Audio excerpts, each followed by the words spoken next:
Today, the killing of Hamas leader Yahya Sinwar renews calls for a ceasefire in Gaza. Italy bans couples from using surrogates abroad. And in Mexico, mourners say farewell to a mayor who was brutally murdered. It's Friday, October 18th. This is Reuters World News, bringing you everything you need to know from the front lines in 10 minutes every weekday. I'm Tara Oakes in Liverpool. And I'm Sharon Reich-Garson in New Jersey.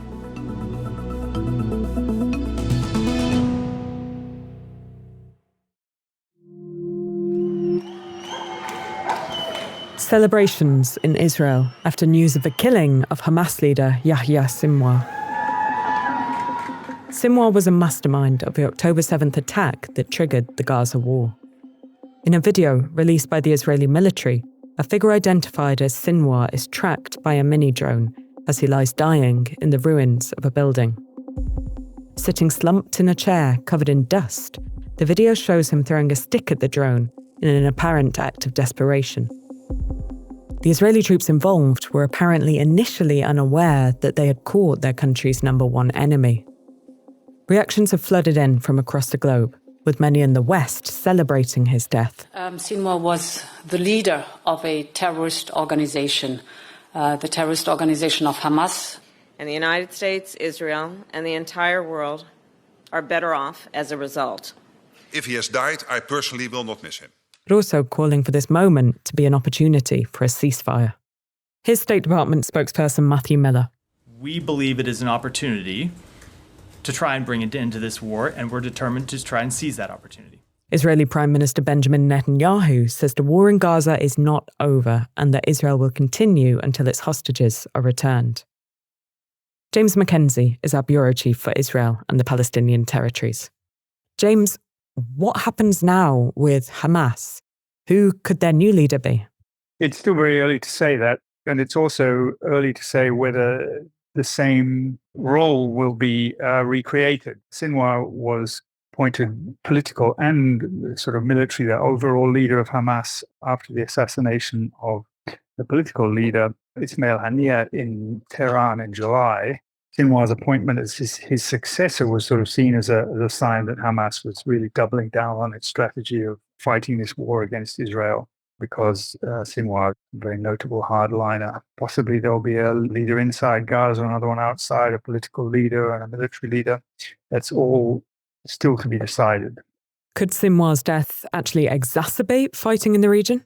It really is a bit of a turning point. This could lead to a kind of breakthrough, could lead to a resumption of ceasefire talks, could lead to even a settlement in Gaza, return of the hostages, maybe even some kind of agreement in Lebanon. The two conflicts have always been kind of tied together. Now, it could also push Hamas to even greater resistance, even more determination to fight Israel, get in the way of a ceasefire agreement in that sense.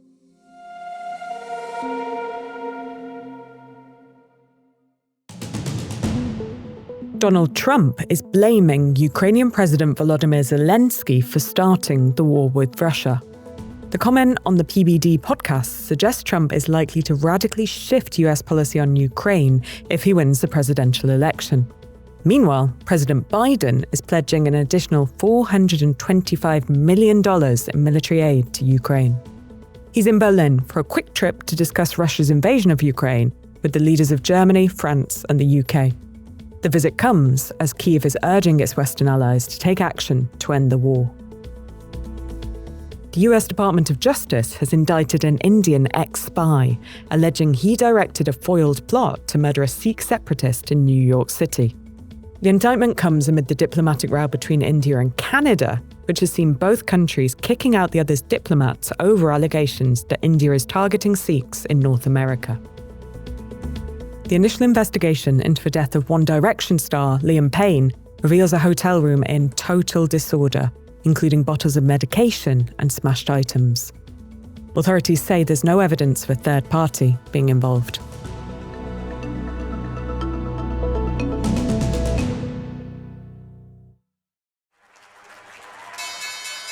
Two markets now, and China's in the spotlight with a barrage of data out. China's Q3 economy grew at its slowest pace since early 2023, and while consumption and industrial output numbers beat forecasts, a tumbling property sector remains a top challenge for Beijing. For more insights into China's economy, check out Carmel Crimin's podcast on the generation of college graduates locked out of the jobs market. It's got a catchy name too. There's a link to China's Rotten Tail Kids in the pod description.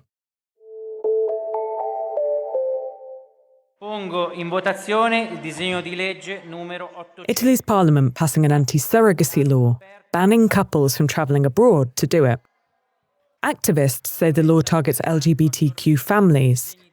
Surrogacy is already illegal in Italy itself. But Prime Minister Giorgia Meloni's party has pushed to take the law further. Anyone found guilty faces jail time and up to €1 million in fines. Angelo Amante in Rome is reporting on the ways this new law might play out. Now, Meloni's party said this is not an attack to LGBTQ couples. Said this is something aimed to prevent a wrong practice, something which is against the human dignity. It's also worth noting that this will not only affect LGBTQ couples, but also heterosexuals. Even the Rainbow Families group, which represents same-sex couples in Italy, said 90% of those who go abroad to have children via surrogacy are heterosexuals. Giorgia Meloni is among a growing number of European leaders who call themselves pro-family. How does this law fit into that agenda? Critics also said this is something which, in a way, goes against efforts which the government is actually making to reverse the declining birth rate in Italy and telling people who want to have children that they might be sent to prison. It's not something in the national interest. And we've got more coverage of reproductive rights coming up on the pod. A weekend episode will delve into abortion and how the issue plays into the race for the White House. That pod drops on Saturday.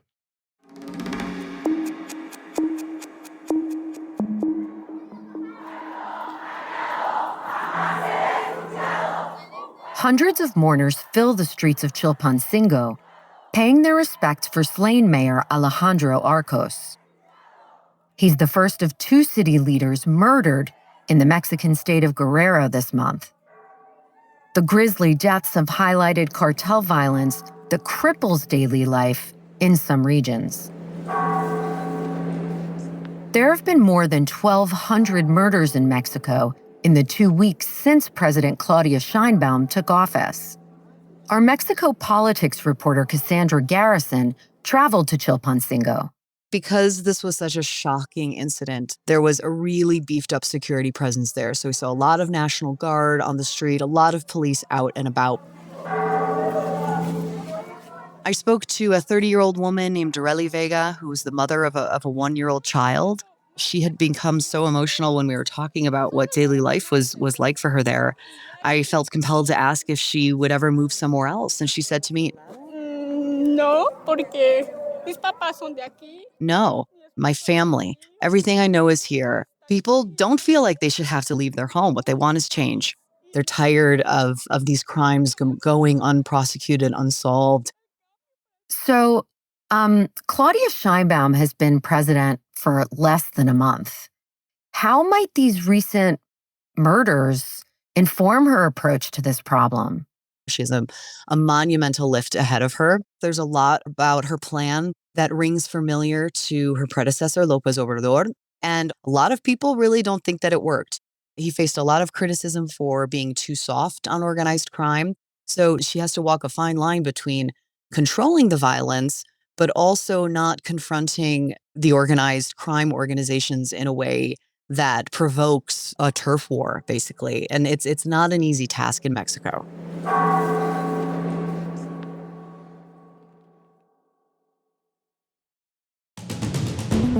And before we leave you for the weekend, our recommended read. A group of families whose loved ones have died of fentanyl overdoses are asking the US to probe into China's alleged role in fueling the opioid crisis. And they're looking for the US to levy tariffs of at least $50 billion on Chinese merchandise. There's a link to a story in the pod description. And if you'd like to learn more about the illicit fentanyl trade, check out our previous weekend special where we dig into the global supply chain. There's also a link to that in the pod description. For more on any of the stories from today, check out Reuters.com or the Reuters app. To never miss an episode, subscribe on your favorite podcast player. We'll be back on Monday with our daily headline show.